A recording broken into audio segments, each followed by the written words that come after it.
Bike নাই, এটাই হচ্ছে পিল্ডার দানব। এটা কিন্তু রয়্যাল এনফিল্ডের বাপ। সো একজন কাস্টমার ভাই কিন্তু আমাদের সাথে আছেন। আসসালামু আলাইকুম, কেমন আছেন? ওয়ালাইকুম আসসালাম ভাই, আলহামদুলিল্লাহ ভালো। আপনি কেমন আছেন? আলহামদুলিল্লাহ অনেক ভালো আছি। রয়্যাল এনফিল্ডের নাকি এটা বাপ?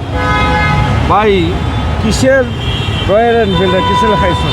আচ্ছা, এটা আমি 1 বছর যাবত চালাইতেছি। 1 বছর? 1 বছর যাবত। আচ্ছা, আমার তো রেডিয়েটর আছে, ইঞ্জিন গরম হওয়ার সঙ্গে সঙ্গে ঠান্ডা হয়ে যেতেছে, কিন্তু রয়্যাল এনফিল্ডে এই জিনিসটা নাই। আচ্ছা।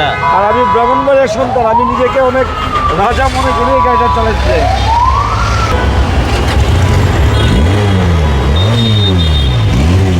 কিসের রয়্যাল এনফিল্ড, কিসের হাইসন, সব বাইকের দানব। 8000-এর উপরে আমি চালাইছি, 8182 কিলোমিটার। আর আমার কাছে মনে হচ্ছে এশিয়া মহাদেশের সবচেয়ে সেরা বাইক রয়্যাল এনফিল্ডের। আর এটার মধ্যে একটা পার্থক্য হলো যে রয়্যাল এনফিল্ডের রেডিয়েটর নাই, কিন্তু এটার মধ্যে রেডিয়েটর আছে। গাড়ি গরম হওয়ার সঙ্গে সঙ্গে গাড়ি ঠান্ডা হয়ে যেতেছে রেডিয়েটর। এটা আমি মনে করি সব বাইকের বাপ হলো ফিল্ডার। যারা নিতে চাচ্ছেন আপডেট ভার্সনগুলো নিয়ে নেবেন, আর প্রত্যেকটার মধ্যে 80,000 টাকা ডিসকাউন্ট।